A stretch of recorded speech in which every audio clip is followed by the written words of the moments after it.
Sometimes you have to see to believe. Sometimes waiting isn't an option. When the news is breaking, watch with the newsroom of The Washington Post. Thank you for choosing to watch the headlines as they're being written by our journalists. You can subscribe with a special offer at washingtonpost.com/watch. Subscribing through that link lets everyone here know that you care about our continued efforts to inform the public, protect the First Amendment, and foster a healthy democracy. We could not do this without you.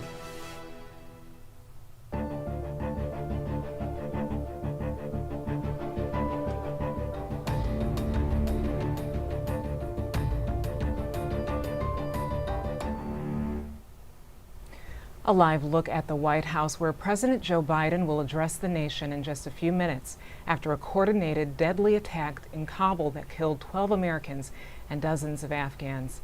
You're watching a special report from the newsroom of The Washington Post. I'm Rhonda Colvin. Libby Casey is off today. We are monitoring the East Room of the White House, where we expect President Joe Biden to address the nation about today's terror attack at the Hamid Karzai International Airport in Afghanistan. This follows a Pentagon briefing this afternoon where we learned 12 U.S. service members were killed and also 15 wounded. For the latest on the attack and the response from the White House, let's go to reporter Joyce Coe. Joyce, what are we expecting today from the president's speech? Well, Rhonda, as President Biden prepares to give this speech from the East Room of the White House, we are first and foremost looking to see, what he will say about these lives lost. The 12 U.S. service members, the 15 wounded, as well as dozens of civilians who are reportedly dead in this attack, these two attacks.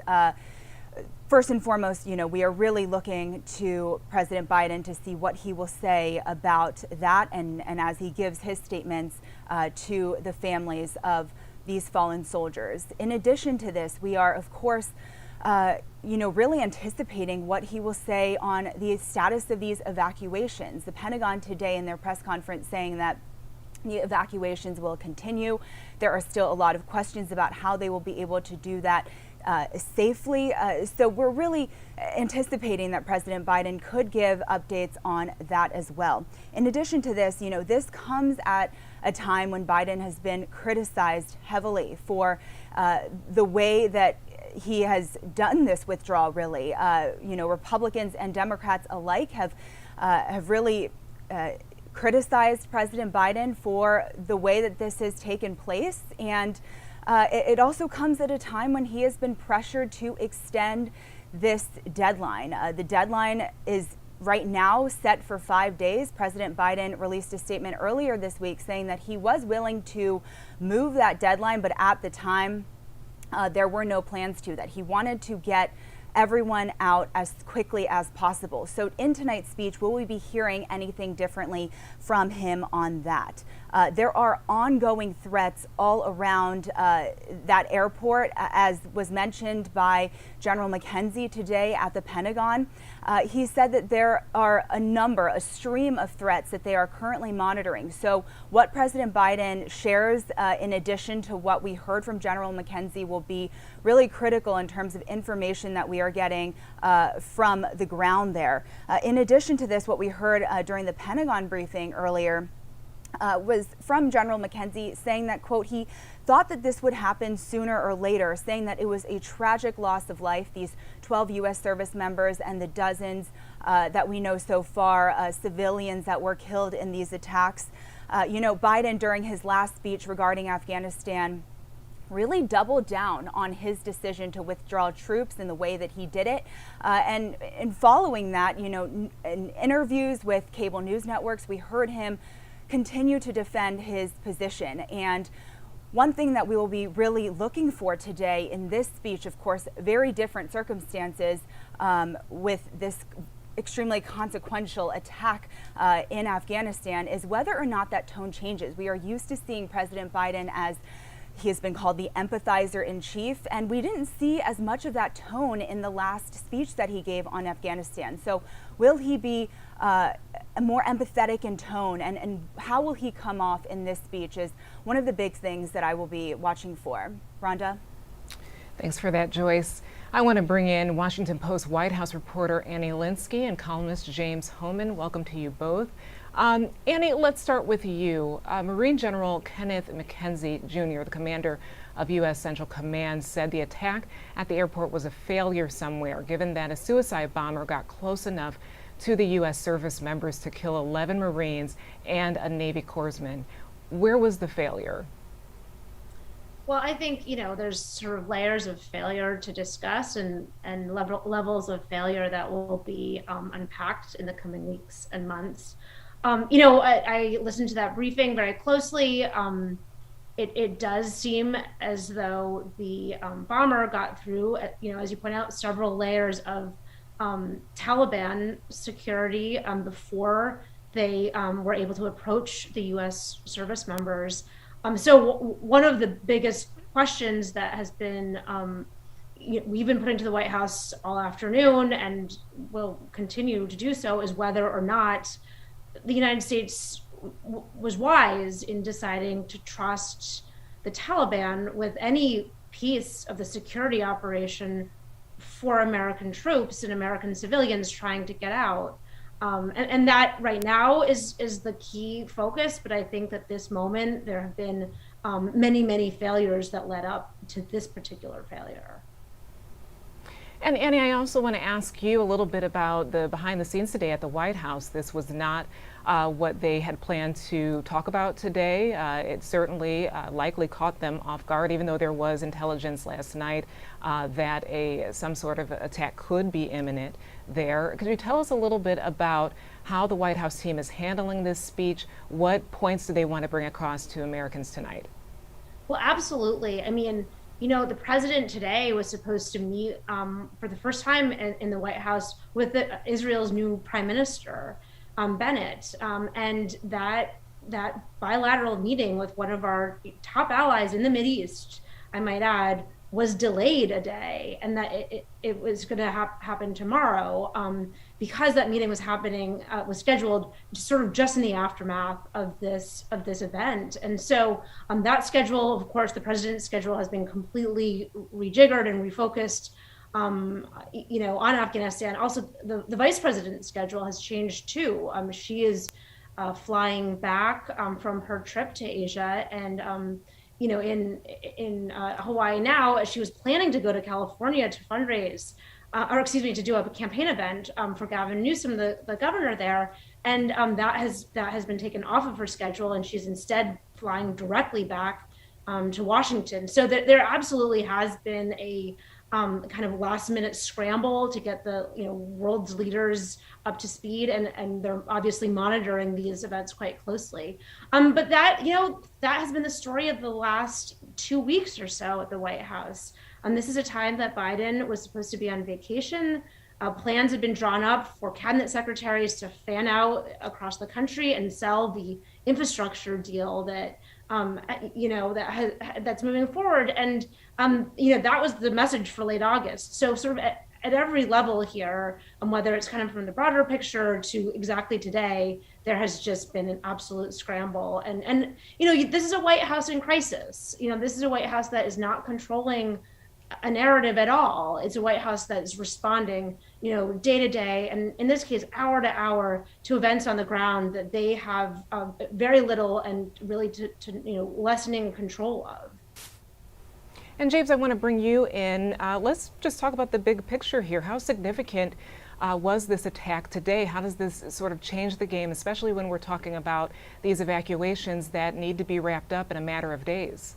Well, Rhonda, they need to be wrapped up in a matter of days because that's the deadline that President Biden set, August 31st. And the reason originally he had set the deadline of September 11th and then changed that under pressure. But I think the bigger picture is that the president and the White House thought that this period was going to be a victory lap, that the president would be following through on one of his campaign promises to end the endless wars, to get out of Afghanistan, to stand up to the generals and the diplomats and the intelligence agencies who all thought we should keep a residual force there.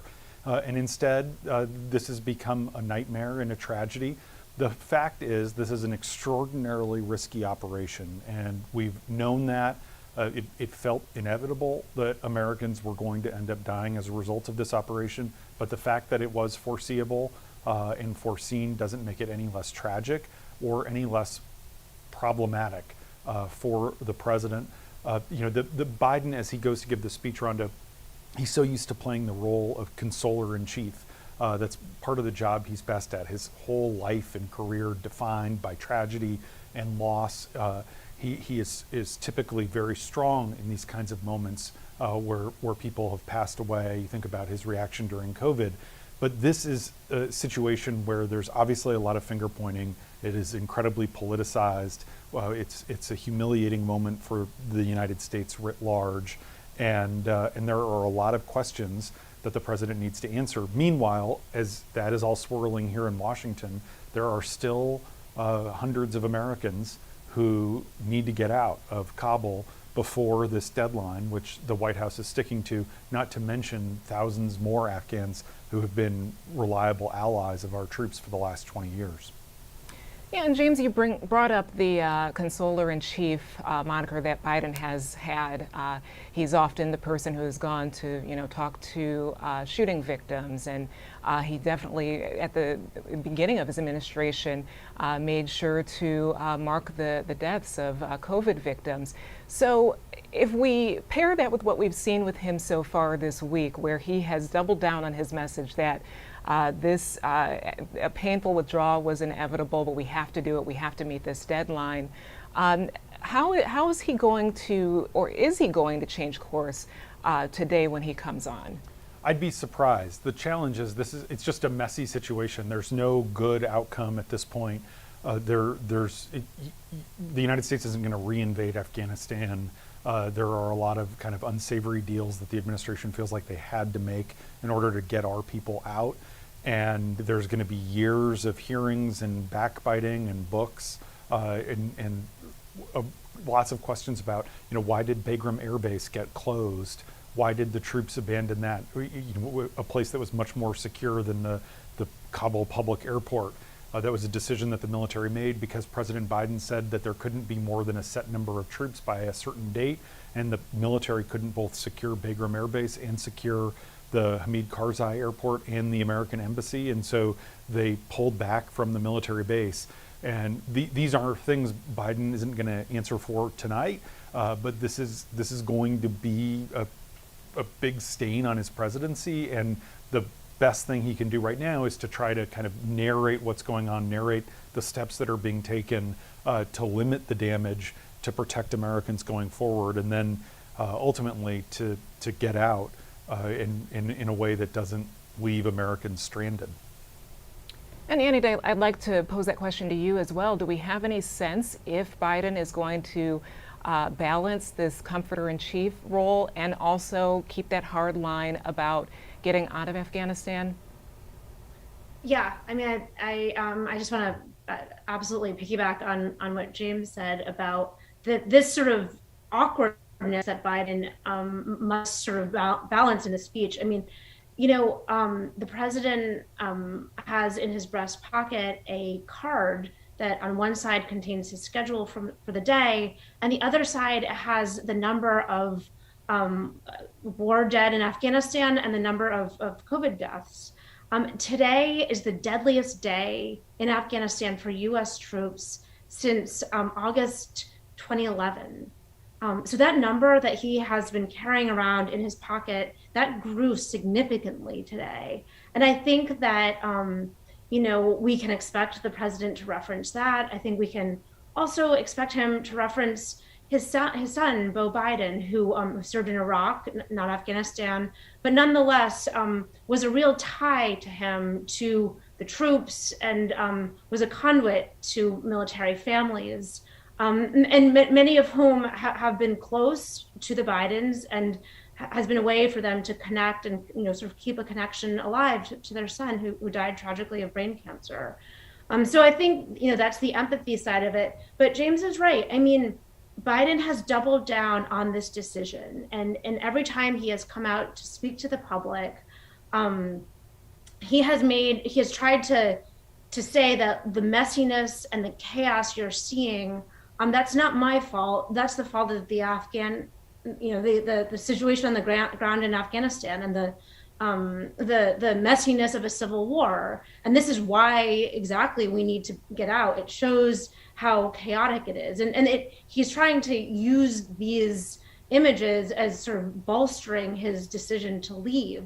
And I just, it's unclear how long that argument will, how sturdy that argument is. And particularly when you think about the months and years to come, where there will be hearings, that may sort of pick apart some of the decisions that were made that led to this mess. This country was not in a massive civil war when we started this process. I mean, we have landed in a place where it is, in a significant conflict, but there are many people who are saying there were other ways out. And I think Biden has just been reluctant to take any kind of blame for the chaos that we're seeing. So he does have to balance those two things, the empathy for this huge loss of life with, assuring Americans that he still believes in his decision. And I think we definitely will see those both sides sometimes in these speeches. And, gosh, we've seen so many of them recently. They do seem to be very choppy because you're going from one emotion to the other without much of a transition. I also might add that this is a very, Biden tends to give these speeches, kind of in the middle of the afternoon. I mean, this is the first time in a while we have heard from him sort of closer to prime time when more Americans will be watching. So I think that does make this a bit different, but he's still doing it from the East Room. You'd usually think of the president giving a somber address from a place like the Oval Office, but for some reason this is kind of the venue that he's been choosing. Yeah, that's a good point, Annie. Thanks for sharing those observations, the timing and the optics of all of this as well. James, when I watched the Pentagon briefing a bit ago, General McKenzie said a line that stood out to me. If we find out who did this, we will go after them. Do you think Biden might bring that up in this speech? Is this an opportunity to let Americans know that, yes, we're withdrawing, but if we need to investigate and find out and hold accountable those who did this attack, we will do that? Well, Rhonda, ISIS-K is claiming responsibility for the attack, and you're right that this is something Americans expect from their commander-in-chief. We're used to being the kind of the unipolar leader of the world, and we have the strongest military in the world by far, and it is this kind of humiliating moment for the country that we've been brought to heel by this ragtag group of rebels. And so I think that there is an expectation that Biden will kind of talk tough about whoever did this. But the facts on the ground are that we don't have a lot of leverage. We have air power. The United States can drop a lot of bombs, but this is hand-to-hand combat at the airport. This is, close quarters combat. And these Marines have been standing there close to these crowds, trying to keep security at the airport. So I certainly expect Biden will say that whoever did this is going to be brought to justice. The hard truth is that it's not that easy. I want to show viewers some video taken right after the attack. And before I do, I want to warn you that these images are graphic and disturbing.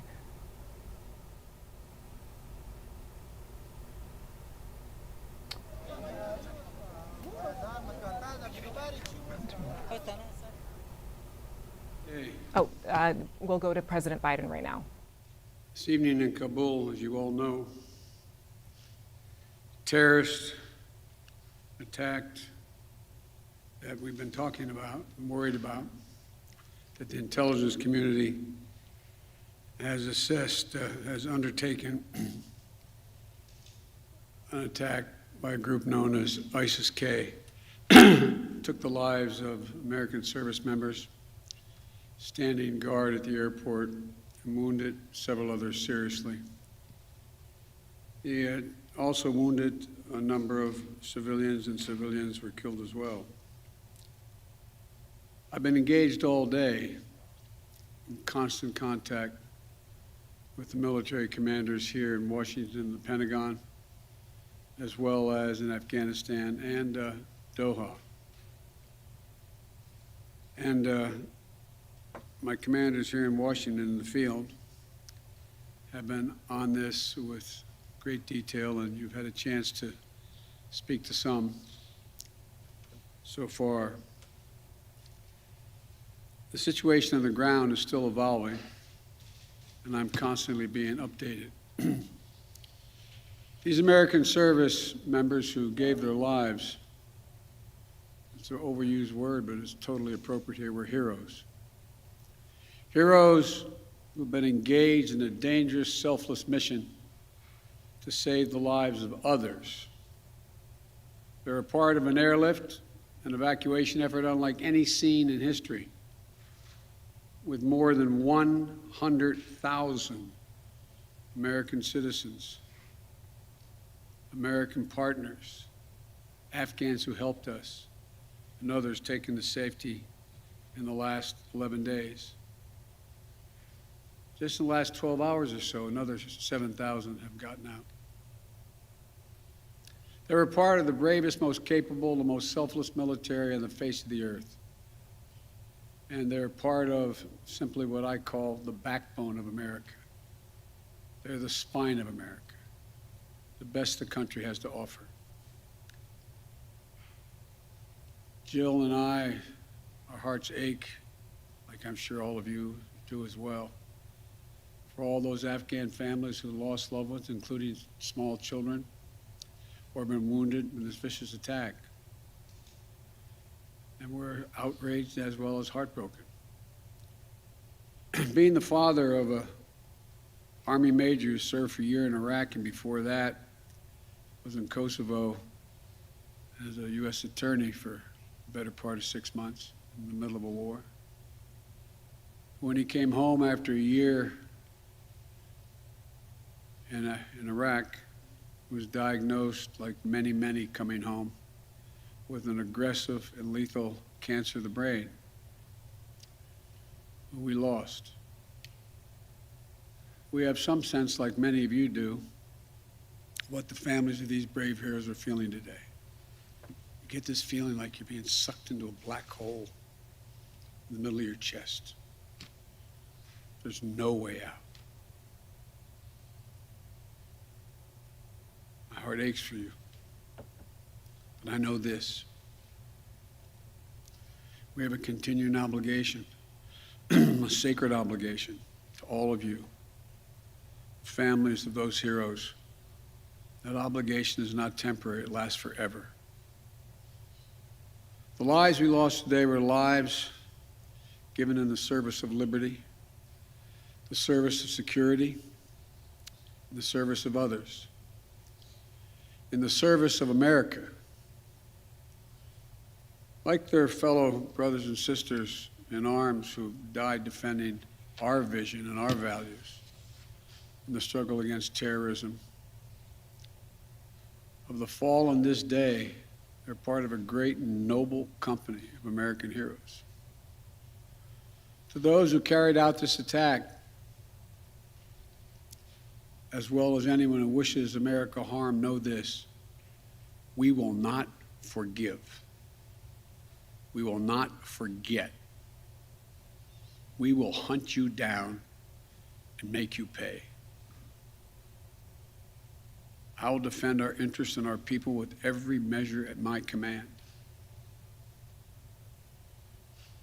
Over the past few weeks, I know many of you are probably tired of hearing me say it. We've been made aware by our intelligence community that the ISIS-K, an arch enemy, the Taliban, people who were freed when both those prisons were opened, has been planning a complex set of attacks on the United States personnel and others. This is why, from the outset, I've repeatedly said this mission was extraordinarily dangerous, and why I've been so determined to limit the duration of this mission.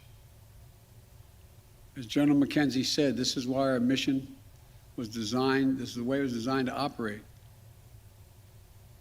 Operating under severe stress and attack. We've known that from the beginning.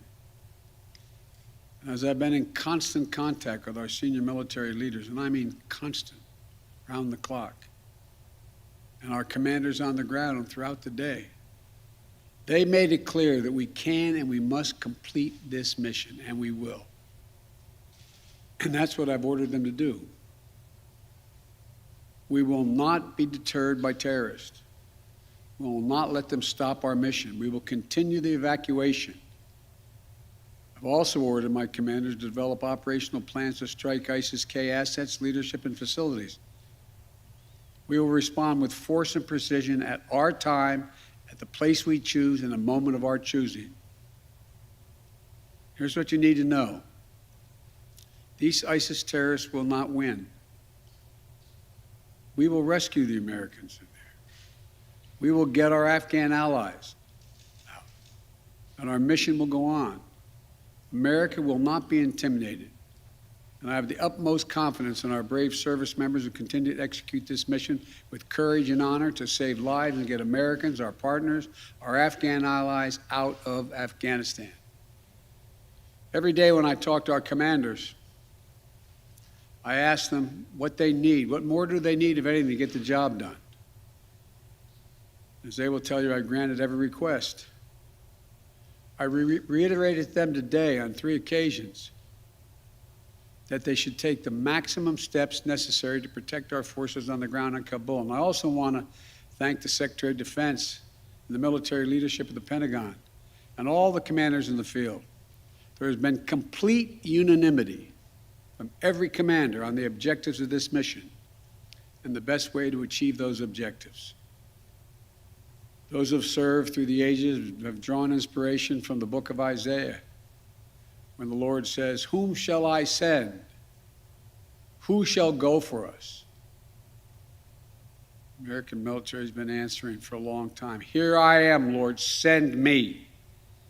Here I am, send me." Each one of these women and men of our armed forces are the heirs of that tradition of sacrifice, of volunteering to go in harm's way, to risk everything, not for glory, not for profit, but to defend what we love and the people we love. And I ask that you join me now in a moment of silence for all those in uniform and out, uniform, military and civilian, who have given the last full measure of devotion.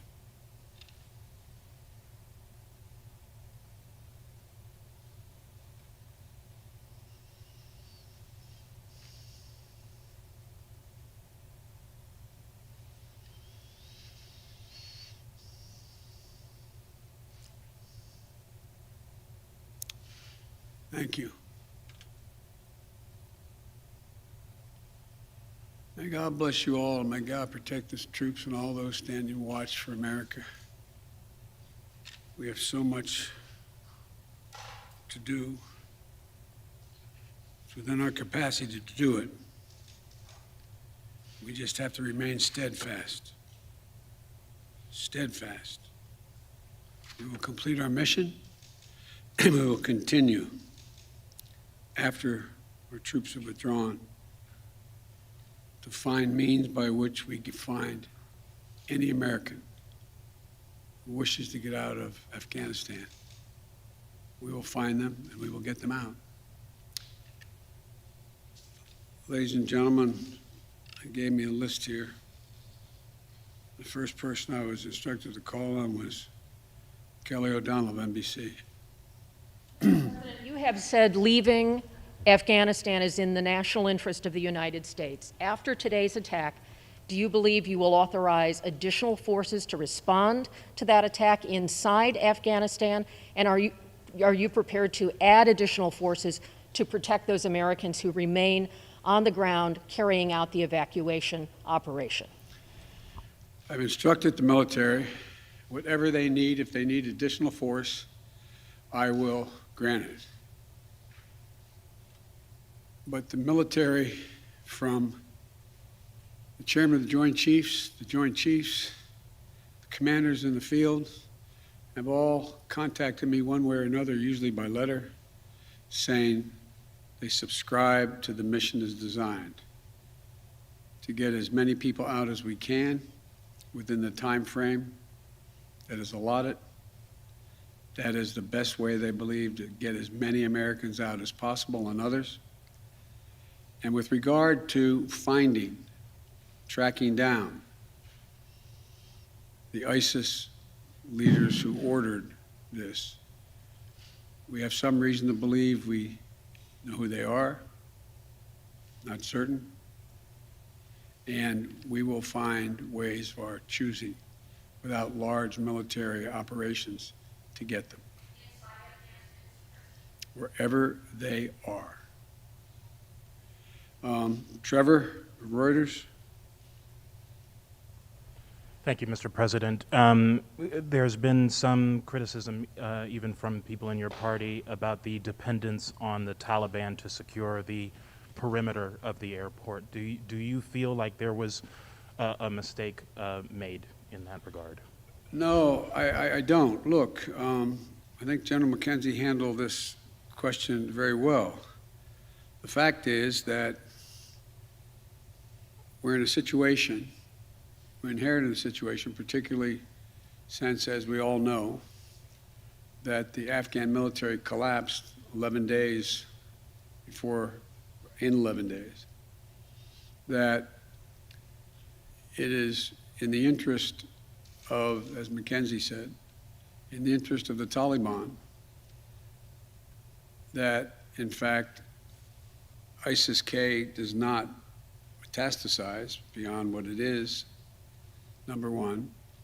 And number two, it's in their interest that we are able to leave on time, on target. And as a consequence of that, the major things we've asked them, moving back the perimeter, giving more space between the wall, stopping vehicles from coming through, etc., searching people coming through. It is not what you'd call a tightly commanded, regimented operation like the U.S. is, the military is, but they're acting in their interest. And so, by and large, and I've asked this same question to military on the ground, whether or not it's a useful exercise. No one trusts them. We're just counting on their self-interest to continue to generate their activities. And it's in their self-interest that we leave when we said, and that we get as many people out as we can. Like I said, even in the midst of everything that happened today, over 7,000 people we've gotten out, over 5,000 Americans over. So it's not a matter of trust, it's a matter of mutual self-interest. And, but there is no evidence thus far that I've been given as a consequence by any of our commanders in the field that there has been collusion between the Taliban and ISIS in carrying out what happened today, both in front of the hotel and what is expected to continue for beyond today. Amir, Associated Press. Thank you, Mr. President. You have spoken, again, powerfully about your own son and the weight of these decisions. With that in mind, and also what you've said, that the longer we stay, the more likelihood that there would be a major attack. How do you weigh staying even one more day, considering what's happened? Because I think what America says matters. What we say we're going to do in the context in which we say we're going to do it, that we do it, unless something exceptional changes. There are additional American citizens. There are additional green card holders. There are additional personnel of our allies. There are additional SIV card holders. There are additional Afghans that have helped us.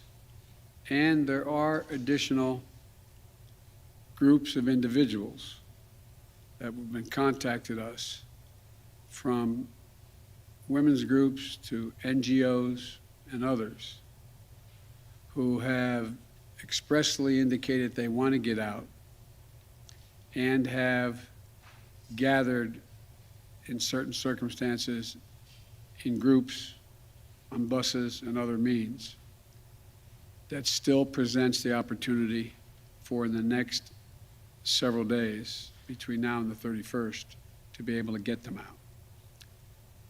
And our military, and I believe, to the extent that we can do that knowing the threat, knowing that we may very well have another attack, the military has concluded that's what we should do. I think they're right. I think they're correct. And after that, we're going to be in a circumstance where will be, I believe, numerous opportunities to continue to provide access for additional persons to get out of Afghanistan, either through means that we provide and/or are provided through in cooperation with the Taliban. They're not good guys, the Taliban. I'm not suggesting that at all. But they have keen interest. As many of you have been reporting, they very much would like to figure out how to keep the airport open. They don't have the capacity to do it. They very much are trying to figure out whether or not they can maintain what is the portion of an economy that has become not robust, but fundamentally different than it had been. And so there's a lot of reasons why they have reached out, not just to us, but to others, as to why it would be continued in their interest to get more of the personnel we want to get out. We can locate them. Now, there's not many left that we can assess that want to come out. There's some Americans we've identified, we've contacted the vast majority of them, not all of them, who don't want to leave because they're dual nationals, they have extended families, et cetera. And there's others who are looking for the time. So that's why we continue. I'll take a few more questions, but you, sir. I wanted to ask you, okay. You say that what America says matters. What do you say to the Afghans who helped troops who may not be able to get out by August 31st? I say we're going to continue to try to get you out. It matters. Look, I know of no conflict, as a student of history, no conflict where when a war was ending, one side was able to guarantee that everyone they wanted to be extracted from that country would get out. And think about it, folks. I think it's important. I know the American people get this in their gut. There are, I would argue, millions of Afghani citizens who are not Taliban, who did not actively cooperate with us as SIVs, who have given a chance, they'd be on board a plane tomorrow. It sounds ridiculous, but the vast majority of people in communities like that want to come to America, given a choice. So getting every single person out can't be guaranteed by anybody because there's a determination all who wants to get out as well. At any rate, it's a process. I was really pointing to you, but you, sir. Thank you, Mr. President. There are reports that U.S. officials provided the Taliban with names of Americans and Afghan officials to evacuate. Were you aware of that? Did that happen? And then, sir, did you personally reject a recommendation to hold or to recapture Bagram Air Force Base? Here's what I've done. Let's answer the last question first.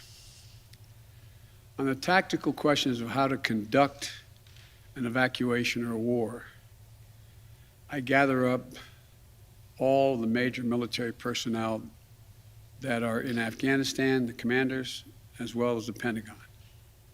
And I ask for their best military judgment. What would be the most efficient way to accomplish the mission? They concluded, the military, that Bagram was not much value added, that it was much wiser to focus on Kabul. And so I followed that recommendation. With regard to, there are certain circumstances where we've gotten information, and quite frankly, sometimes from some of you, saying you know of such and such a group of people are trying to get out, they're on a bus, they're moving from other people. And this is their location. And there have been occasions when our military has contacted their military counterparts in the Taliban and said, this, for example, this bus is coming through with X number of people on it, made up of the following group of people. We want you to let that bus or that group through. So yes, there have been occasions like that. And to the best of my knowledge, in those cases, the bulk of that has occurred, they've been let through. But I can't tell you with any certitude that there's actually been a list of names. I know there may have been, but I know of no circumstance. It doesn't mean it didn't exist. That here's the names of 12 people, they're coming, let them through. It could very well have happened. I'll take one more question. Wait. Let me take the one question from the most interesting guy that I know in the press. That's you. Mr. President, there had not been a U.S. service member killed in combat in Afghanistan since February of 2020. You set a deadline, you pulled troops out, you sent troops back in, and now 12 Marines are dead. You said the buck stops with you. Do you bear any responsibility for the way that things have unfolded in the last 2 weeks? I bear responsibility for fundamentally all that's happened of late. But here's the deal. You know, I wish you'd one day say these things, you know as well as I do, that the former president made a deal with the Taliban that he would get all American forces out of Afghanistan by May 1. In return, the commitment was made, and that was a year before. In return, he was given a commitment that the Taliban would continue to attack others, but would not attack any American forces. Remember that? I'm being serious. No, I'm asking you a question. Because before... No, wait a minute. I'm asking you a question. Is that accurate, the best of your knowledge? What? I don't think that the issue that, do you think that people have an issue with pulling out of Afghanistan or just the way that things have happened? I think they have an issue that people are likely to get hurt. Some, as we've seen, have gotten killed, and that it is messy. The reason why, whether my friend will acknowledge it or has reported it, the reason why there were no attacks on Americans, as you said, from the date until I came into office, was because the commitment was made by President Trump, I will be out by May 1st. In the meantime, you agree not to attack any Americans. That was the deal. That's why no American was attacked. A few days ago, you said you squarely stand by your decision to pull out. Yes, I do, because look at it this way, folks, and I have another meeting for real. But imagine where we'd be if I had indicated on May the 1st I was not going to renegotiate an evacuation date. We were going to stay there. I'd have only one alternative: pour thousands of more troops back into Afghanistan to fight a war that we had already won relative to why the reason we went in the first place.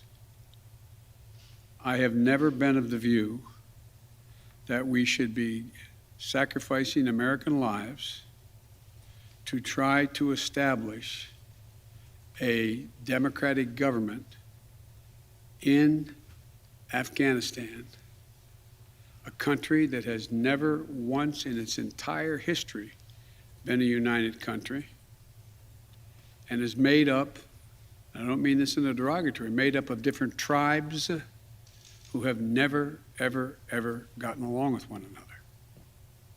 And so, as I said before, and this is the last comment I'll make, we'll have more chance to talk about this, unfortunately, beyond, because we're not out yet.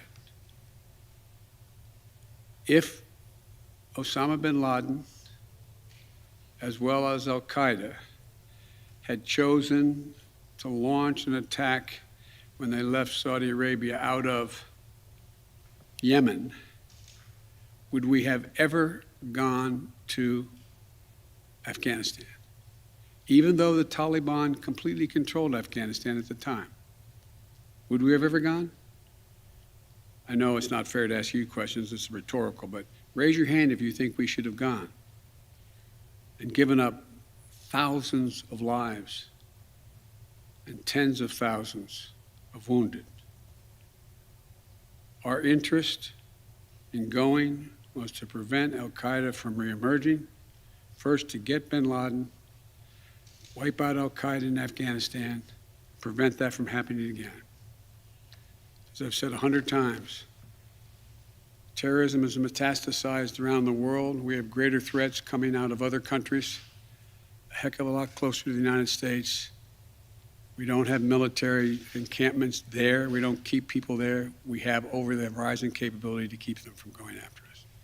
Ladies and gentlemen, it was time to end a 20-year war. Thank you so much.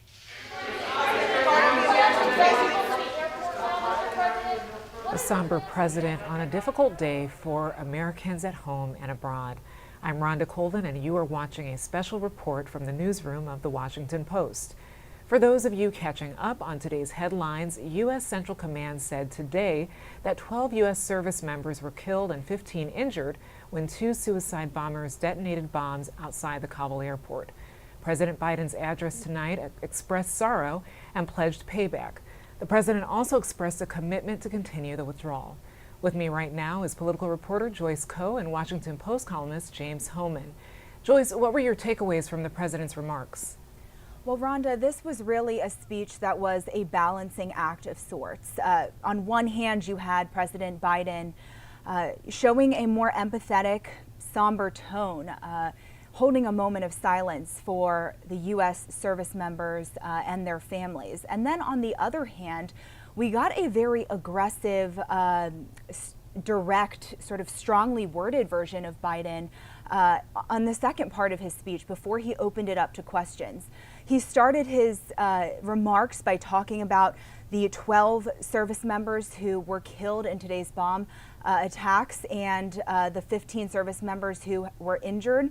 And he called them, quote, heroes, saying that they are the backbone of this country, the best that America has to offer, and also offering his condolences to those families, saying that he knows what it feels like to lose someone. He then went on to have a message for ISIS-K, the terrorist group that he says is responsible for this attack.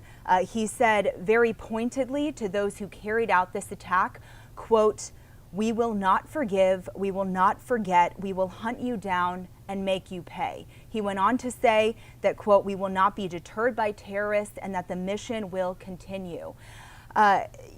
He ended the questioning that he was in at the end of this speech. He ended that by saying that it was time to end a 20-year war, and that really harkened back to the last speech that he gave on Afghanistan a week ago, where he doubled down on his decision to pull out U.S. troops in the way that he went about it.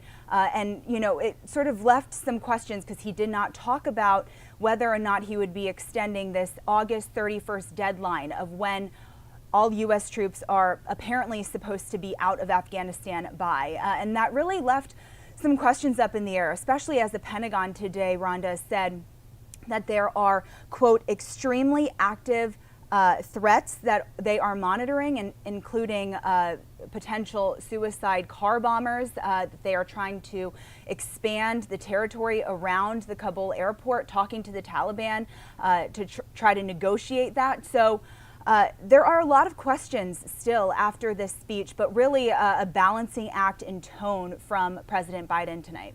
Rhonda?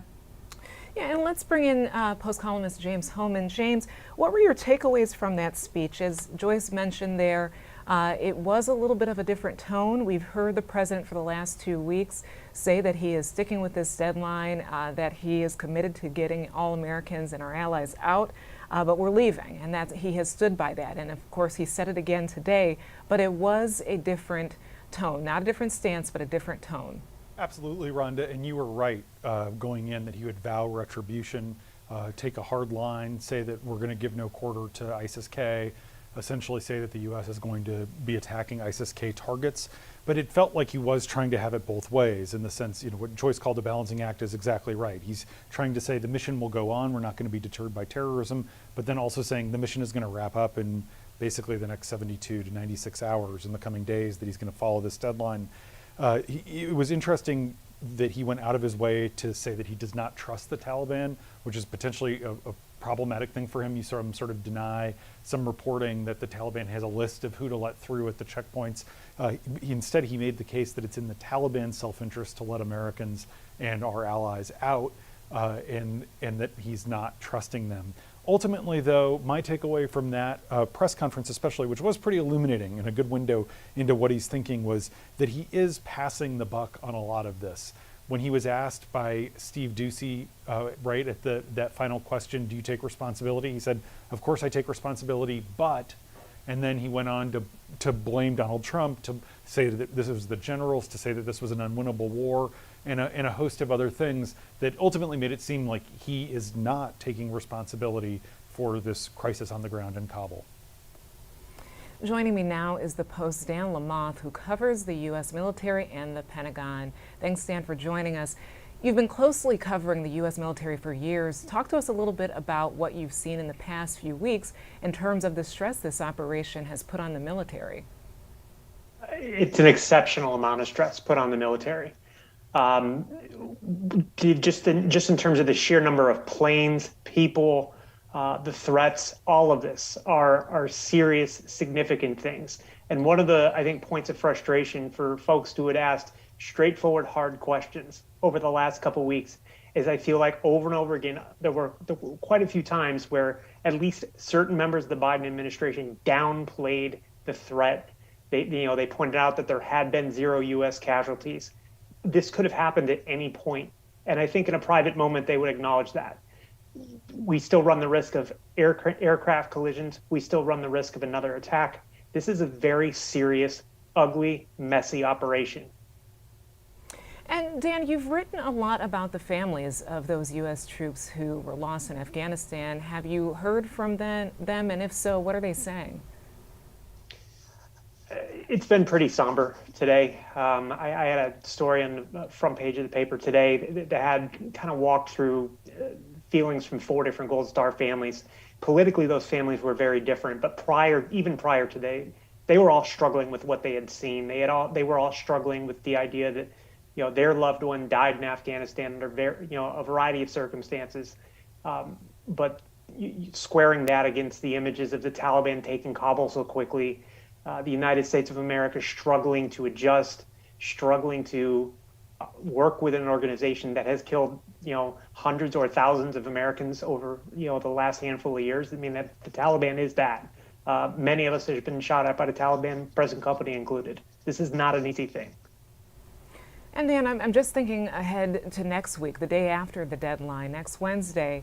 From covering the Pentagon, do you have any sense at all if the Pentagon is preparing for any possibility that perhaps everyone is not going to get out. I know the Pentagon today said that there are about 1,000 Americans who they still need to evacuate.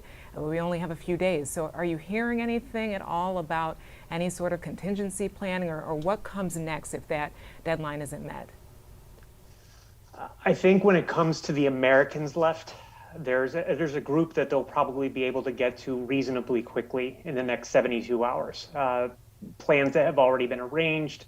We've heard of numerous helicopter flights picking up people in the last handful of days, both inside of Kabul and outside of Kabul. There have been trips made to get people. Where things get complicated, and I was leaked a recording yesterday of a call between some administration staffers and congressional staffers, and one of the things that emerged there was that the State Department looked at it and said that some of these Americans had, quote, self-selected to stay in Afghanistan. Pressed on that issue, it was noted that some of these American citizens that had opted to stay were opting to stay because they have loved ones, family members, parents, and others that they wanted to bring with them. And if they can't bring their closest family members with them, they're making the hard decision to stay. It's not like they necessarily love the idea of staying behind. And James, one of the questions that stood out to me, one of the reporters just asked in that press conference is, he asked, how do you weigh staying one more day after what happened today? That's what he asked President Biden, and President Biden said, you know, what Americans say matter, and we're going to stick this through. But we also should point out that some of our allies after today have said we're going to stop our evacuation flights.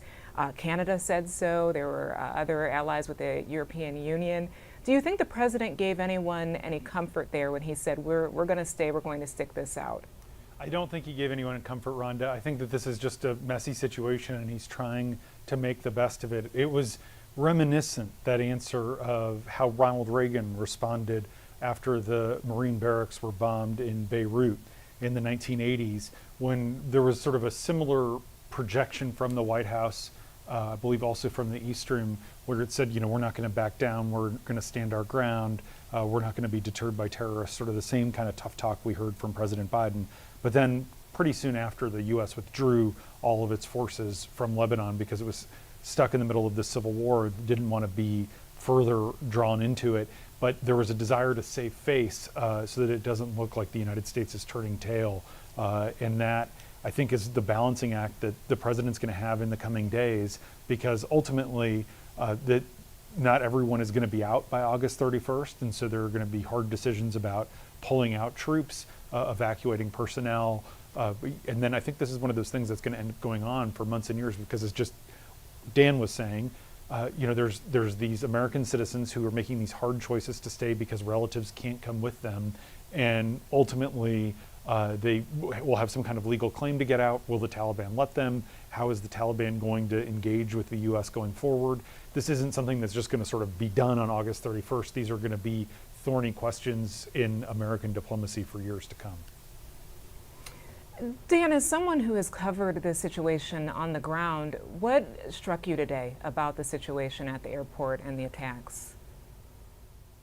Just the absolute tragedy of it. I've stood at that gate. I've stayed at that hotel. It's a pretty personal thing, and I think a lot of us are struggling. Yeah, Dan, thank you so much for sharing your reporting and all the reporting that you've been doing for us in these last few weeks. Thank you. Joining us now, White House reporter Annie Linsky is with us. Annie, what were your takeaways from the speech? You know, I think there were two things that struck me the most. First, of course, is that was the president's, you know, strong call for retribution against ISIS-K. It is so sort of amazing to me that we got into this conflict in Afghanistan 20 years ago, you know, pledging to fight al-Qaeda, a group that few Americans had heard of before they attacked the United States. And now, you know, as we leave this this place, we are pledging to fight yet another terrorist group that few Americans had heard of before really the last few weeks, and certainly today. So to me, it did feel like opening a new chapter on this war against terror, as we, leave sort of in defeat of the last chapter.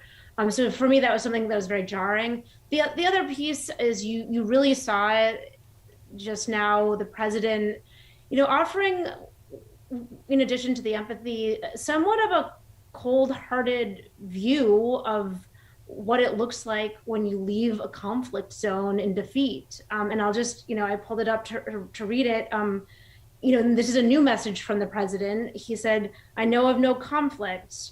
As a student of history, no conflict where, when a war is ended, one side is able to guarantee that everyone they wanted to be extracted in that country would get out."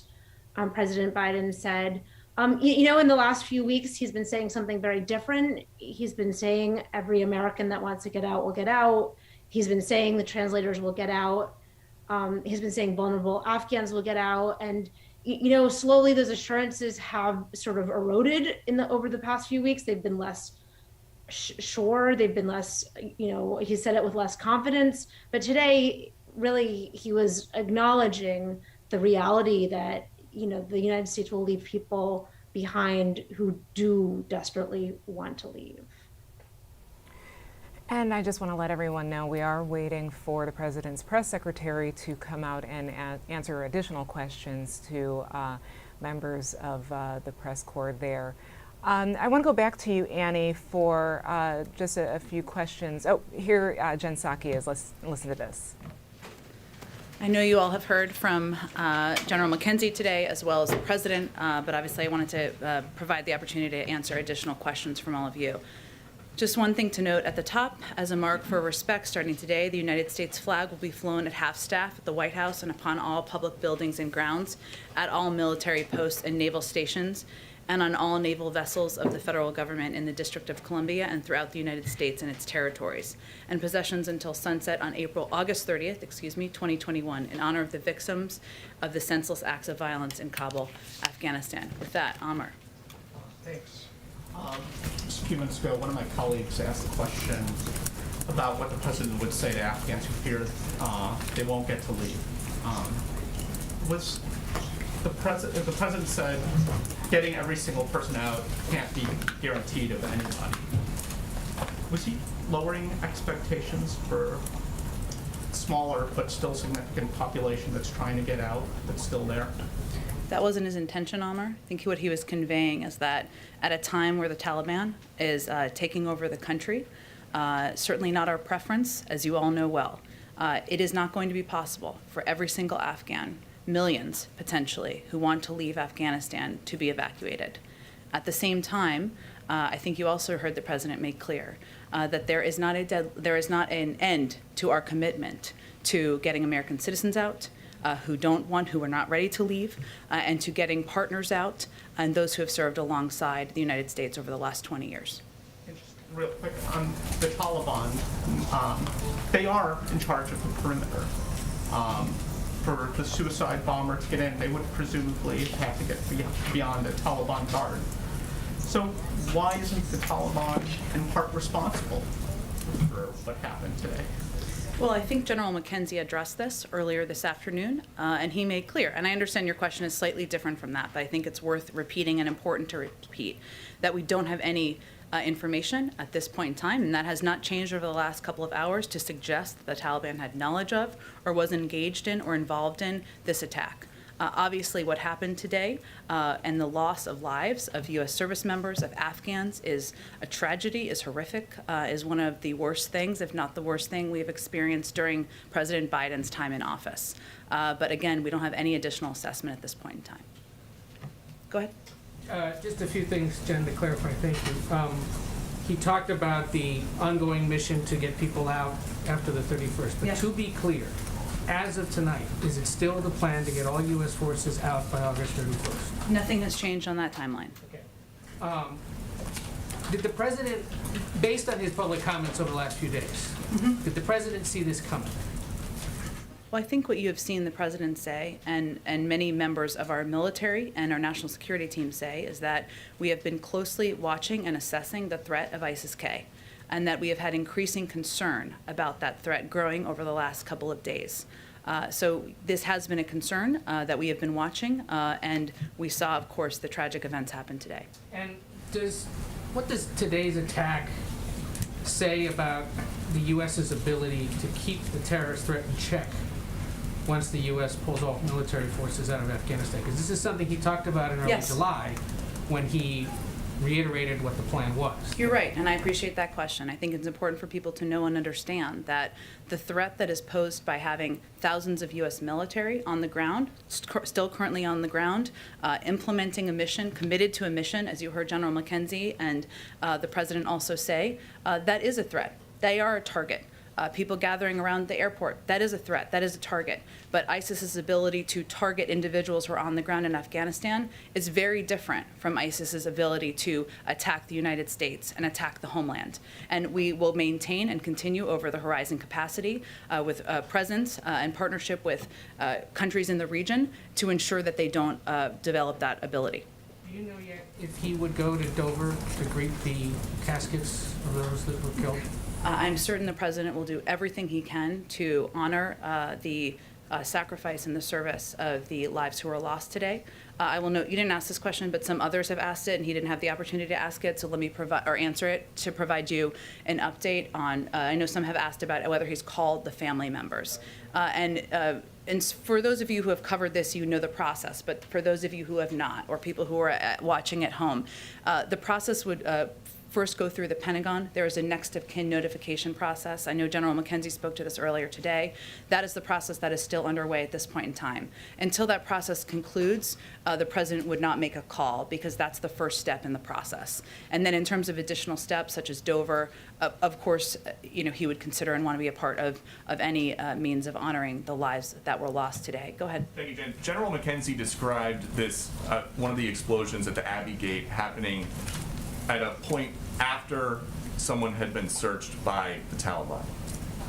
How is the United States still going to work with the Taliban the way that the President is describing, or just did in his remarks, to get American citizens and Afghan allies out if that is what we're working with?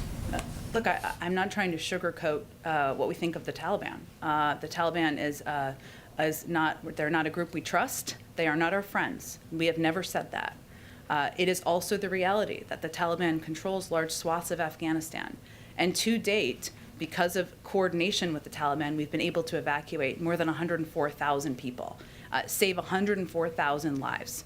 And that coordination is necessary in order to continue our evacuation measures. Now, I understand your question, Peter, and the questions of others on what they knew or what their role was. There's no assessment we have at this point in time of their involvement in this. Obviously, that's at this time. If that changes, we will let you all know. And does the President really think that they are going to be reliable partners if we're already getting reports that they're not letting Afghans to the airport and the U.S. is still at the airport?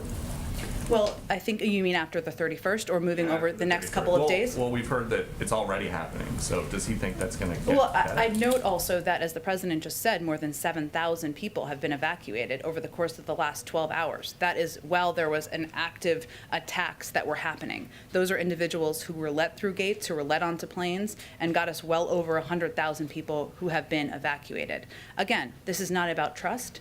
This is not about relying on the Taliban as an equal partner. No one is suggesting that. But because they control large swaths of the country, including a lot of the security perimeters around the airport, we have to coordinate with them in order to get people out. We'll continue to do that. Go ahead. But so one more thing I would say is that we have an enormous amount of leverage. This is our view.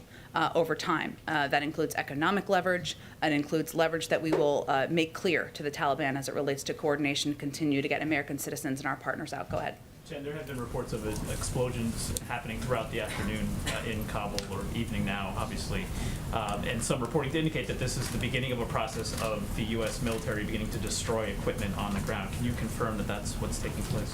I would refer you to the U.S. military on specific steps of their retrograde process, which, as we know, would have to take place in advance of a departure. And then in terms of what we've heard from the Pentagon and then the President just articulated, which is his confidence that they have enough troops on the ground at this point to continue to facilitate the mission. I guess the question is, how can that be the case given what we saw today, the tragic loss of life, Doesn't that call for additional troop levels potentially needed, reinforcements needed on the ground? And additionally, what is the concern for the ongoing threat that ISIS-K continues to pose to these efforts? There is an ongoing threat, and every day that our troops are on the ground, they are at risk, and that's a reality. And as you saw the Pentagon brief out earlier today, these were attacks that we had obviously had intelligence in terms of over the last several days of our rising concerns. But I will tell you that as it relates to your first question, Mike, I've been sitting in these meetings as well, and every single meeting the president asked the Pentagon, nearly every meeting before they conclude, is there anything else you need to conclude your mission? Do you need equipment? Do you need troops? Do you need resources? He's asked them that again today as it relates to completing their mission over the next coming days and going after the individuals, the terrorists who killed service members today as well. Go ahead. Thank you, Jen. You just noted you were in some of these meetings today. Was there ever a point where the president was reconsidering this deadline of having all U.S. forces out by August 31st? No, and here's why. The president relies on the advice of his military commanders, and they continue to believe that it is essential to get out by the 31st. That is their advice. And there are several reasons for that. One is the ongoing threats. And the second is that we want to be able to have the ability to get individuals out who have been partners of ours after the 31st. And they believe the best way to do that is to stay on that timeline at this point in time. And does the White House still anticipate that those flights of mass evacuations will end before the actual 31st? I'm not going to get into an operational timeline of when the last evacuation flight will be, and I don't expect the Department of Defense will do that either. We will let you know, as we have twice a day, as we have updated numbers. One more question. Is there an alternative plan being discussed for how to get these people who are seeking to leave to the airport, given it is potentially perilous to go and wait outside the gates right now to get in? There are a range of operations and operational approaches that our commanders and military on the ground have been utilizing over the course of several days, if not more. I'm not going to outline those from here, but that is why they're in touch with American citizens, why they're in touch with partners we're working to evacuate, to get them safely to the airport and evacuated at the appropriate time. Go ahead. Is it your opinion that the president has the authority he needs from Congress or wherever else to continue operations beyond August 31st? He kind of talked about pursuing ISIS-K wherever, whenever he needs to. Is there any expectation that he'll need any additional authority to do so? I don't believe there's an expectation of additional authority needed. And what about for military commanders on the ground? Will they need to come back in order to conduct counterterrorism operations, in order to do anything of the sort? Well, again, as the president just said in his remarks a little while ago, he's asked them to draw up plans. The president was, I don't think he could have been more clear about the fact that he believes we will not forgive, we will not forget, and we will hunt down these terrorists and kill them wherever they are. He's asked them to draw up plans. Whatever they need for those plans, he is committed to delivering on, but I don't have anything to outline for you today on that. And is it possible to do that with no military troops, no military bases in the surrounding countries around Afghanistan? Again, I would note for you, Trevor, as you know, you've covered these issues quite closely. We have a range of counterterrorism capacities in a number of countries around the world where we don't have military bases. Obviously, I'm not going to outline what their approach would be from the military. I will leave that to them to take and leave it to them to outline anything on their timeline. Go ahead. Jen, you mentioned about the increasing concerns about this terror threat. The president just 2 days ago said each day of operations brings added risk to our troops.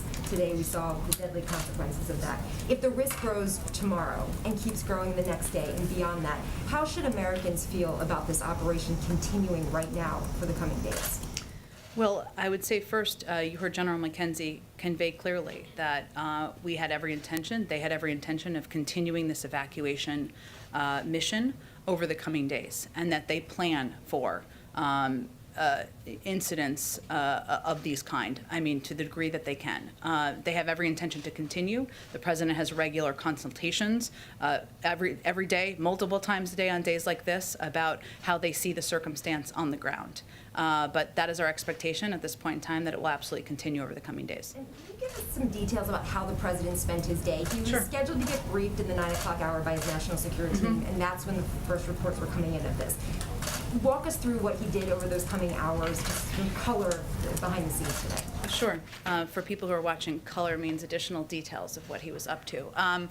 I will say, Karen, that the initial reports of the attacks came in as members of his national security team were gathering in the Situation Room for a regular meeting with the president.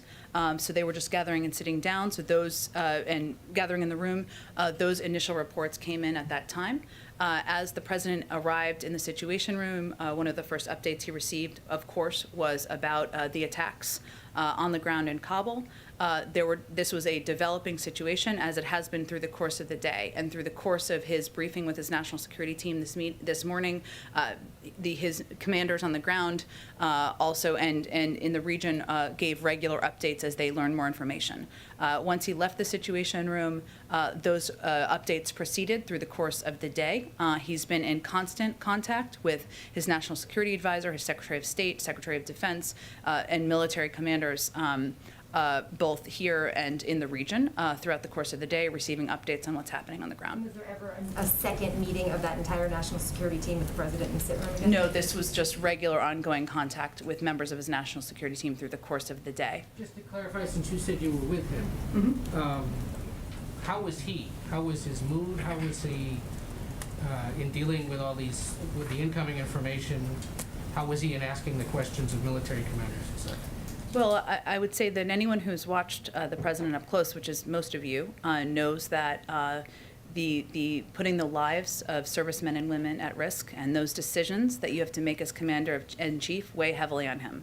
And as I noted a few minutes ago, any day where you lose service members is maybe the worst day of your presidency, and hopefully there's not more. But we are certainly early in the presidency at this point in time. So I would say, he was somber. And as he said today, outraged at these terrorists taking the lives of service members. And he wanted to make clear to the public, he wanted to have all the information that he could before he spoke to the American people so he could convey exactly what we knew at the point in time where he addressed the public. And he has wanted very detailed updates of exactly what we know about what is happening on the ground. And that is why he's been in constant contact with members of his national security team. Sorry, just quickly, can you confirm the reports that it is now 13 U.S. service members who have died? I would leave that to the Department of Defense to confirm any additional casualties. Go ahead. Thanks, Jen. You talked about the ongoing threats earlier. We heard from General McKenzie talking about, this, quote, extremely active threat streams. But how would you sum up right now the level of confidence that the administration has that there won't be another attack like this before the completion of this evacuation mission? I can't give you that assessment. As I think our national security team has said, members of our national security team, these are ongoing threats. We are watching them closely, but I can't give you that assessment from here. Go ahead. Can you speak a little bit to what the impact on flights has been? You've been touting U.S. and coalition flights, but this attack has slowed some of those flights from coalition partners. Other countries are now out. Does this restrict bandwidth that you thought you would have for the next 5 days to get people out? Are fewer Americans and Afghan allies, SIVs, et cetera, going to get out because of this attack? It's a good question, Josh, and one of the reasons we put out the numbers twice a day is because we want you all to have an understanding of how many people were able to get out. I would note that more than 7,000 people were evacuated over the last 12 hours. Those include members from coalition partners, and we're working now, and this is one of the pieces the president's been focused on, is getting as many people out and onto these planes as possible, even as we're working to address these security threats on the ground. But I don't want to give you a prediction because our U.S. military is incredible, and they are working even while they are facing these security threats to continue the evacuation mission. What do you believe to be the case at the airport now, I suppose, not particularly at this hour, given the time would be there?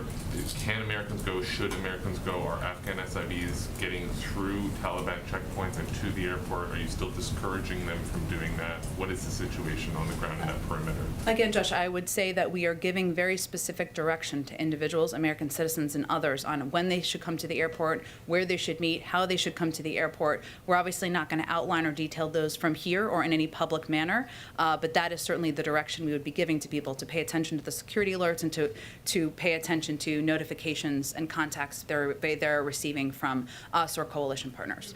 I'm sorry, just to clarify, there were warnings that led up to this attack. Other countries have been warning the administration has been warning this is a dangerous situation, et cetera. Can you speak to whether there was specific indications that this was being planned, and if so, do you have specific indications that other ones are being planned now? I'm not going to get into specific intelligence, but I will tell you and confirm for you that the threat is ongoing, and we are continuing to watch and assess the threat. Go ahead. Thanks, Jen.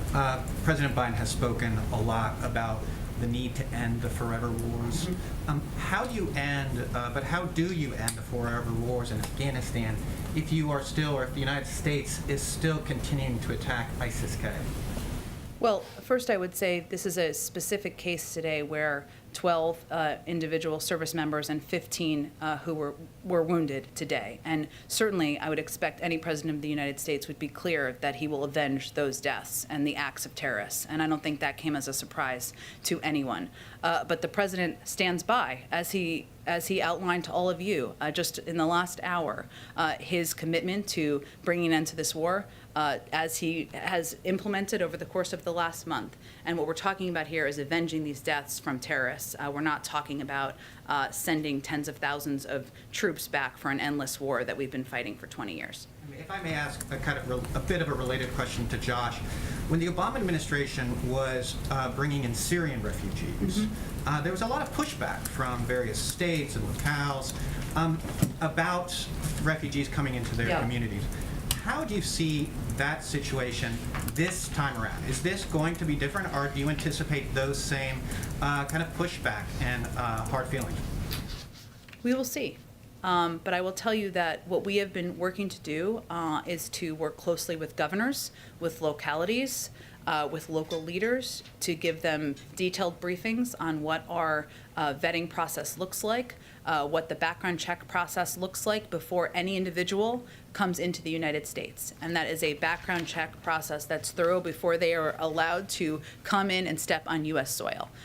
We also know that there are some people in this country, even some in Congress, who may not want to have people from another country come as refugees to the United States. That's a reality. We can't stop or prevent that on our own, but we are going to continue to communicate our intensive vetting process, and we've been working hard to do that behind the scenes, and we're going to continue to convey clearly that this is also part of who we are, part of the fabric of the United States, and not back away from that. Go ahead. Thanks, Jen. There is an American that's been detained by the Taliban since last year. His name's Mark Freerichs, and I'm wondering if the administration has been in negotiations to release him as part of these broader negotiations with the Taliban. We certainly raise his case in every opportunity, and it has certainly been raised, but I don't have any update on that case. And then you've said that there's a threat for these remaining days that U.S. troops are in Kabul. Are there any additional precautions that are being taken to protect these troops? Obviously, you're not going to send in additional troops, but are there any sort of other precautions that are being taken?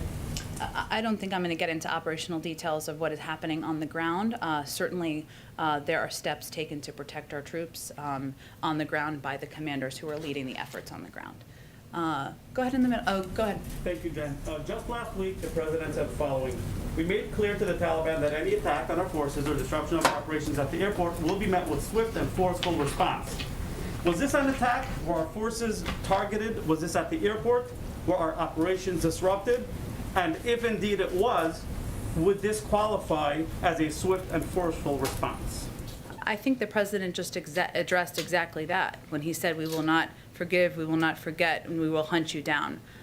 When he spoke just an hour ago. Bombers, people who live so that they can kill themselves? He was referring to the attack of terrorists from ISIS-K who launched this attack and killed U.S. service members. I don't think he. Going after them regardless of whether they attack service members. I don't think he could have been more clear. Go ahead. Yes, Jen. At least 67 House Democrats now have signed on to a letter asking the president to raise the refugee cap in fiscal year 2022 to at least 200,000. I think you're looking at about 125,000 right now. Is that something that the White House is willing to accept?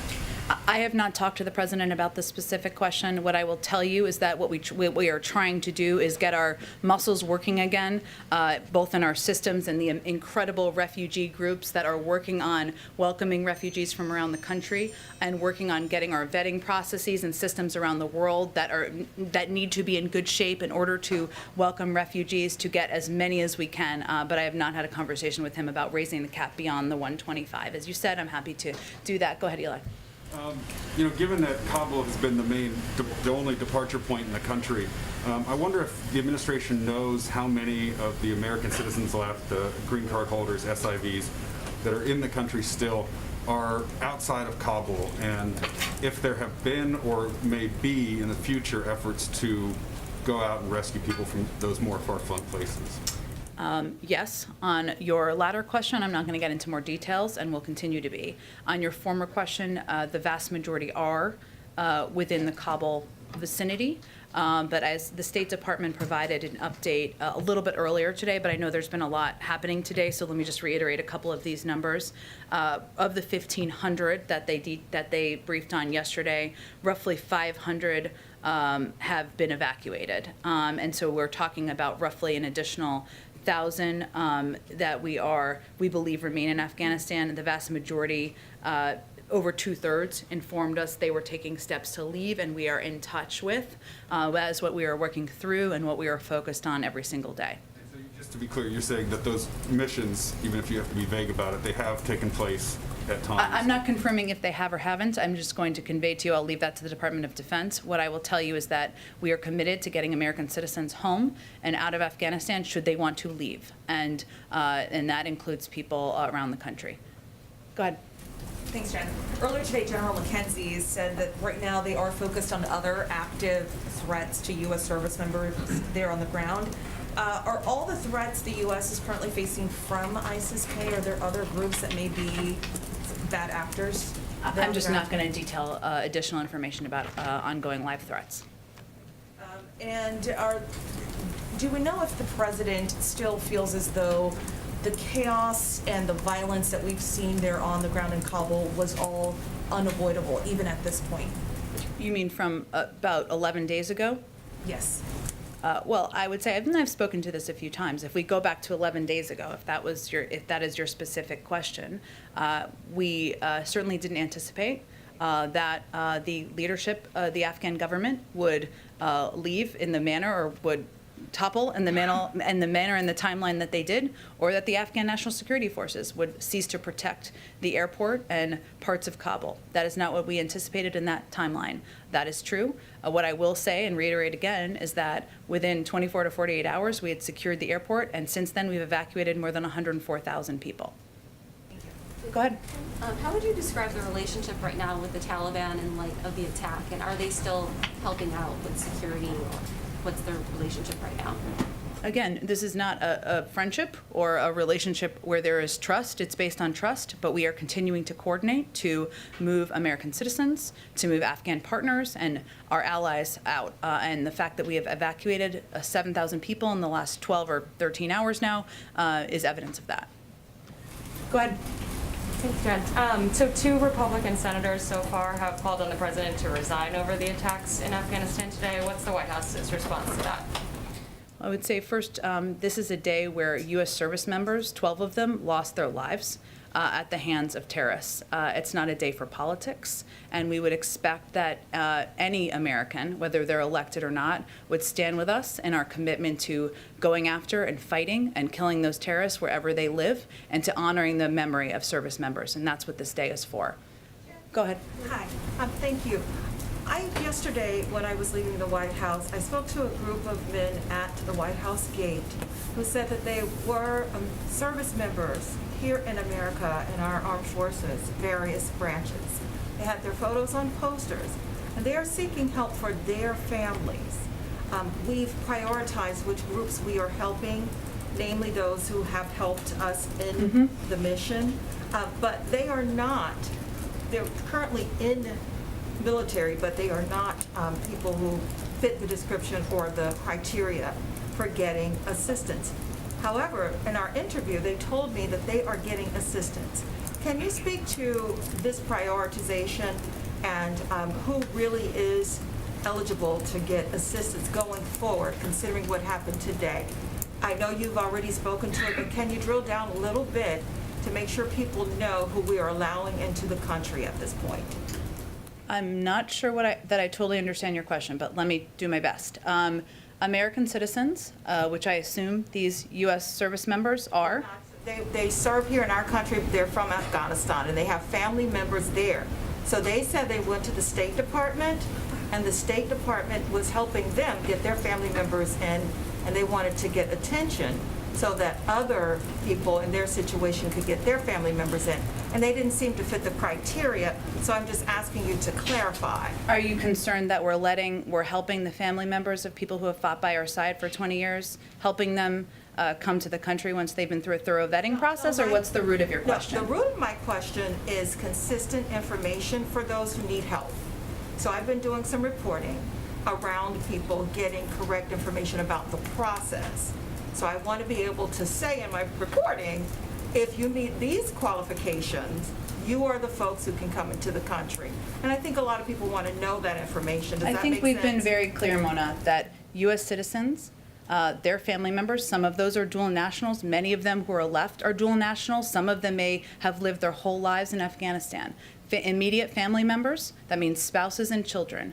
It also means SIV applicants and others who might be eligible for a range of the programs we have, and vulnerable populations. That does have a broad range of meanings because there are a lot of people who are vulnerable in Afghanistan, and we're going to work to get as many of those people out as we can. There's a range of programs. If individuals have questions, information is available on the State Department website and the Department of Defense website. Go ahead. Thank you. Over 65 Democrats in Congress are calling on Biden to raise the refugee cap to at least 200,000. I think I just answered this question.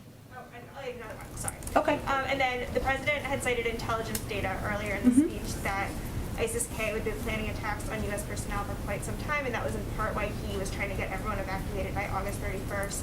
But if that was the case, then why did the administration make the decision in late July to not do more rapid early evacuations on military aircraft? Well, first I would say that we have, over the course of the last 11 days, evacuated more than 100,000 people. And that is a credit to the U.S. military and the men and women who are serving, who have been able to conduct and oversee this operation and done it at great risk. And that was an operation that began, again, just 2 weeks ago. Before that time, we'd also evacuated a number of people. I can't speak to what the difference of the ISIS threat would have been, but obviously that has been increasing over time, which we have spoken quite publicly about. Go ahead. Thank you very much. Despite the lack of true trust that you and the President and everyone is highlighting in this relationship with the Taliban, which is understandable, having said that, there's been a remarkable level of cooperation. I mean, something no one would ever possibly have imagined, whatever, even a month ago. And as the President was saying, it's actually ongoing now, despite the incident. They're, kind of helping try and deal with this. Given that, after the 31st, is it actually conceivable that there could be some kind of longer-term relationship on the mutual interests that the President talks about, security, humanitarian aid, and whether you call it recognition or not, you're basically working alongside the Taliban authorities in Afghanistan long-term? Well, I would say first that we will continue to work to get people out of Afghanistan even after the 31st, and we will need to coordinate with the Taliban in order to do that. I'm not going to label that a partnership or anything other than continued coordination. And we, again, believe we have a great deal of leverage in order to implement that commitment. On other issues, beyond the evacuations, let's say that gets done, hopefully it is done. Mm-hmm. But there's going to be all sorts of other things. There's going to be the security, the terrorism, the humanitarian, from their point of view, the humanitarian aid. Could you see this kind of mutual interests agenda continuing with them? I don't want to get ahead of where we are. Obviously, we are committed to continuing to deliver humanitarian assistance to the people of Afghanistan. There are a range of international partners who are committed to doing the same thing. The United Nations also will continue to have a presence on the ground, which will be a mechanism for delivering a great deal of that assistance. And I would just reiterate again, we would need to have a continued coordination in order to continue to get people out and evacuate them, as we are going to plan to do after the 31st. Go ahead. Oh, go ahead, Shelby. Thanks. I just have two for you. This morning, Kirby tweeted that the evacuation operations in Kabul won't be wrapping up in 36 hours and that they'll be evacuating as many people as they can until the end of the mission. What does the administration define the end of the mission as? Is it the 31st, or is it once we evacuate everyone that the administration has promised to get out?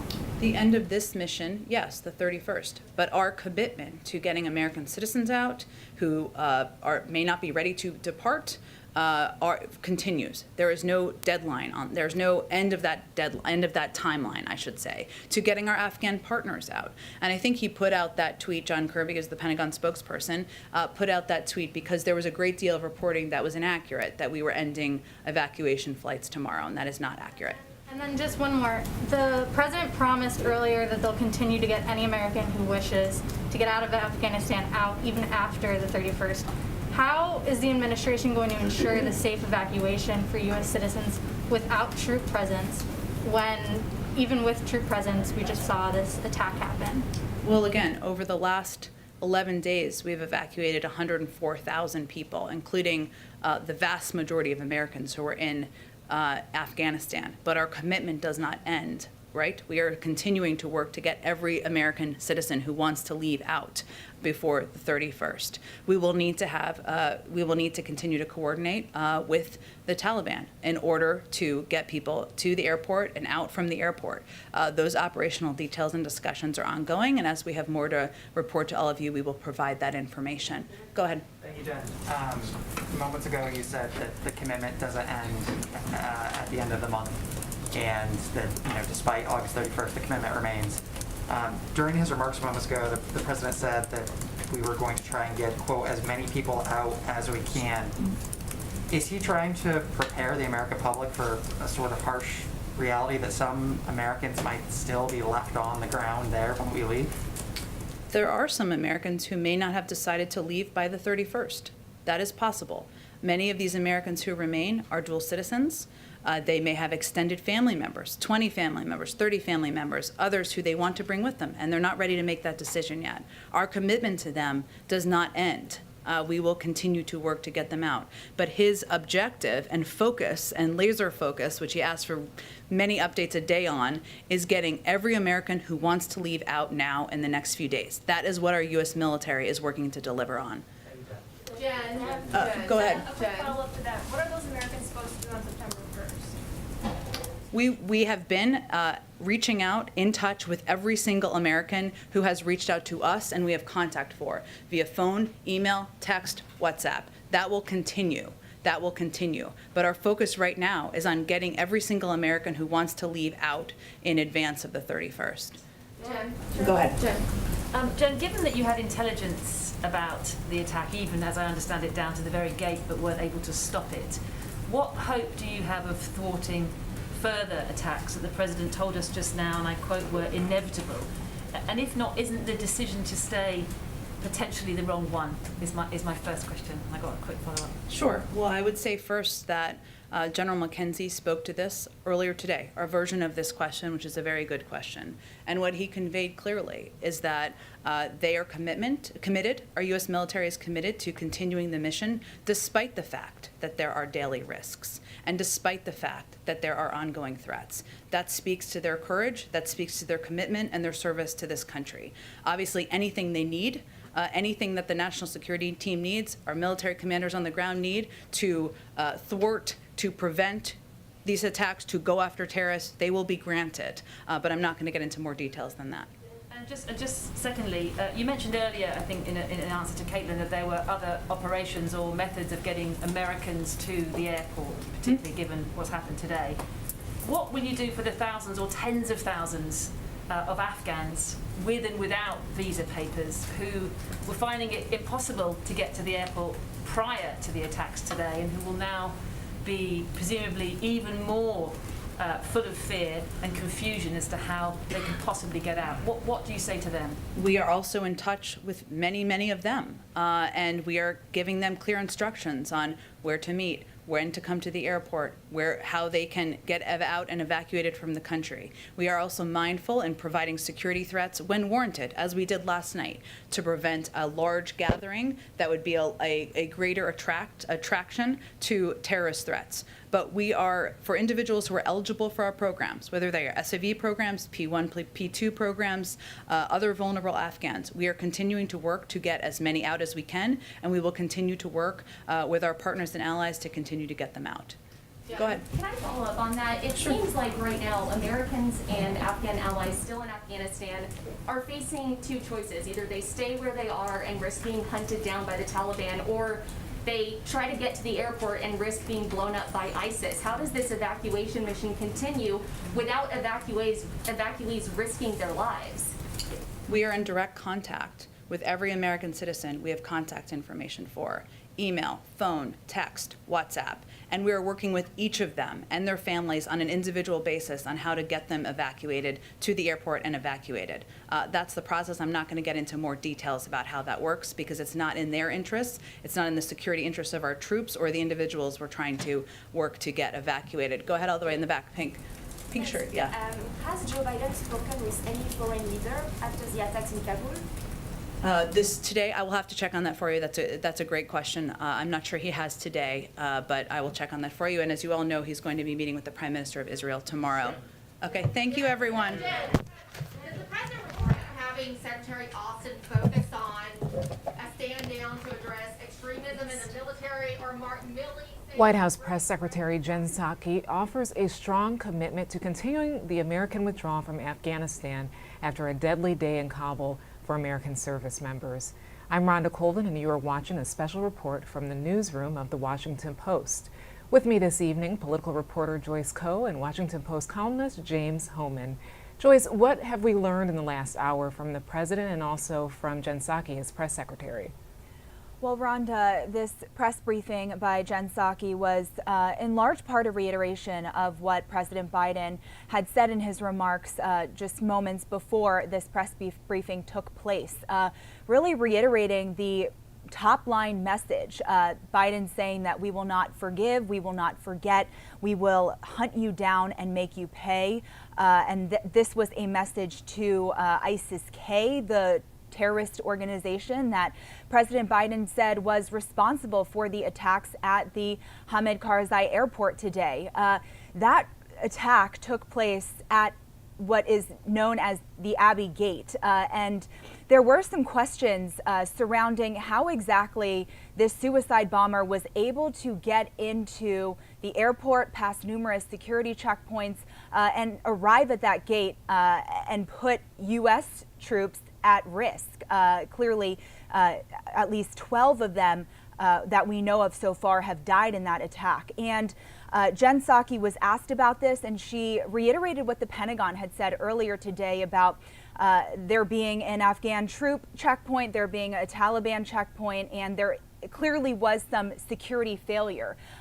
Whether they had any more information on the Taliban's involvement in this, she said that there is no evidence that the Taliban had knowledge so far and no evidence that they coordinated in this attack. There was a lot of conversation about the U.S. relationship with the Taliban right now, and Psaki tried to clarify that relationship, saying that the reality is that the Taliban controls Afghanistan right now, and in order to evacuate everyone that the U.S. needs to get out of that country, there needs to be coordination with the Taliban. This is something that she recognized. She said that the Taliban are not friends of the U.S., but that they have to coordinate with them in order to pull the remaining Americans and Afghan partners out of the country in the safest way possible. She did mention a couple of times that there have already been more than 100,000 evacuations, and really just saying that the Taliban is not an equal partner, but that coordination effort will continue, despite there being criticism from lawmakers and Republicans about the way that the Biden administration is handling this with the Taliban. In addition to this, the big question about this August 31st deadline, just a few days away from today, whether or not President Biden ever considered on changing that deadline, moving that deadline further down. And Psaki today in her press briefing saying that no, in all of the meetings he had today, he never reconsidered or thought to change the deadline. So August 31st is still what the White House is standing by, that is the day that they are really making their deadline to get all Americans and Afghan partners out of the country. She did sort of have, I don't want to say contradictory point, but a confusing statement in this press briefing where she was asked, what is the end goal then of this? And she said that the end of the mission will continue to be August 31st, that they stand by that, but that she said, quote, the commitment continues to get Afghan partners and Americans out of the country past the 31st. So, take from that what you will. It sort of sounded like she was saying that there's a deadline, but also it sounds like a soft deadline. So there was a lot of questions about that and the confusion around this deadline to get everyone out of the country. In terms of the evacuations and getting people out, questions still remain. If there are threats at this airport, how are they getting people out of the country safely and in a manner that does not risk lives? And she said that there are strategies, that they are in contact with Americans and Afghan partners to remove them from the country, but that she did not offer any further detail at risk of the security of those folks. So no doubt that there is clearly an ongoing risk of ISIS-K and the Taliban, but Psaki's saying that, quote, every day that we're on the ground is a threat. Rhonda? All right, and let's recap with a clip. Listen to President Biden address the terrorists behind today's attack and pledge payback. To those who carried out this attack, as well as anyone who wishes America harm, know this: we will not forgive. We will not forget. We will hunt you down and make you pay. And James Homan, that was earlier today in President Biden's address to the nation on this issue. We talked about his tone. We talked about how he has previously had a very firm stance that we are going to leave on August 31st, but today we saw a very somber president. And I'm thinking about one of the questions a former colleague, actually, Ed O'Keefe, asked Jen Psaki there. He said, you said you've been with him all day, meaning the president, and he asked her, how is he doing? So do you think today is going to be a day that, even though the Biden administration did not begin this war, the end of it is certainly going to be something that is going to be in history books involving him and in his library or stories to come about him, that this day was pretty pivotal for him? Absolutely, Rhonda, no question. As Jen Psaki said, this is maybe the worst day of his presidency so far. And what I was really struck by during that press briefing was that, as Jen said, the president hasn't made the calls yet to the families because the Pentagon is still doing next of kin notifications, and that's, sending someone in uniform to the house of a Marine or a Navy corpsman. There are now reports that the death toll has risen to 13, and telling them that they lost a loved one today. And that their loved one is one of the final people to die in a 20-year war that the president today was saying, frankly, was never winnable. And so it's incredibly painful to think about those 13 families across the country tonight. And you mentioned Ed's question. Our current colleague, Sean Sullivan, was in the briefing room too, and he said, how confident are you that this won't happen again tomorrow? And Jen replied, I can't give you that assessment. The threat is ongoing, and we are continuing to watch and assess the threat. So this is an incredibly risky mission. Obviously, the White House knew it was risky as they ordered thousands of troops in, but it continues to be a fluid situation. There's a lot we still don't know about today's attack, and it's just an incredibly sad day, not just for America and the Biden presidency, but for those 13 families who lost American servicemen in Kabul. Yeah, we just want to show a scene. They're lowering the flag The press secretary of the White House did mention that flags would be lowered because of the attack today on the Kabul airport. So it is a very somber day. And James, your point there too, that family members will have to be contacted still. So many may not know the details yet that they've lost a loved one. So this is a day that I believe it was said in that briefing as well, that it's one of those days above politics, and it's really about the people lost. Yeah, absolutely, Rhonda. And I think what we saw from Jen Psaki during that briefing was an effort to show that the president is hands-on, that he is engaged. It's easy to forget, but he was supposed to be on vacation the last 2 weeks, and he's now here in Washington, clearly taking meetings all day, punted the meeting with the Israeli Prime Minister until tomorrow.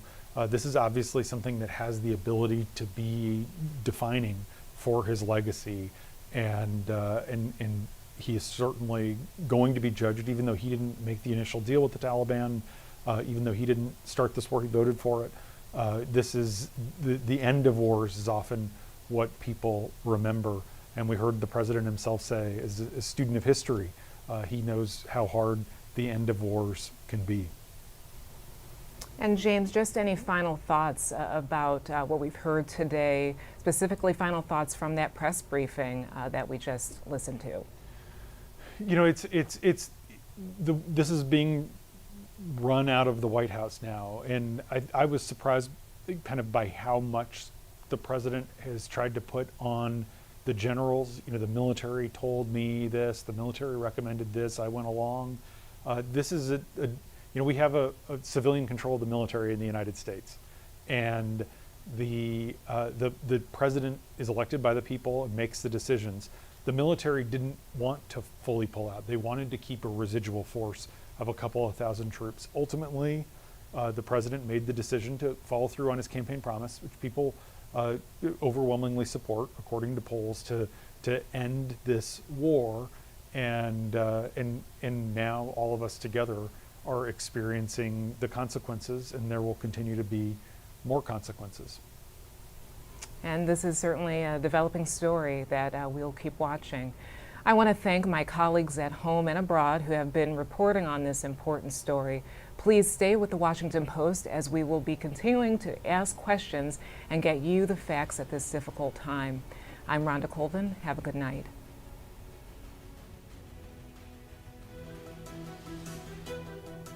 Sometimes you have to see to believe. Sometimes waiting isn't an option. When the news is breaking, watch with the newsroom of The Washington Post. We explain what's happening and why it matters. Thank you for choosing to watch the headlines as they're being written by our journalists. You can subscribe with a special offer at washingtonpost.com/watch. Subscribing through that link lets everyone here, from the front lines to the control room, know that you care about our continued efforts to inform the public, protect the First Amendment, and foster a healthy democracy. We could not do this without you.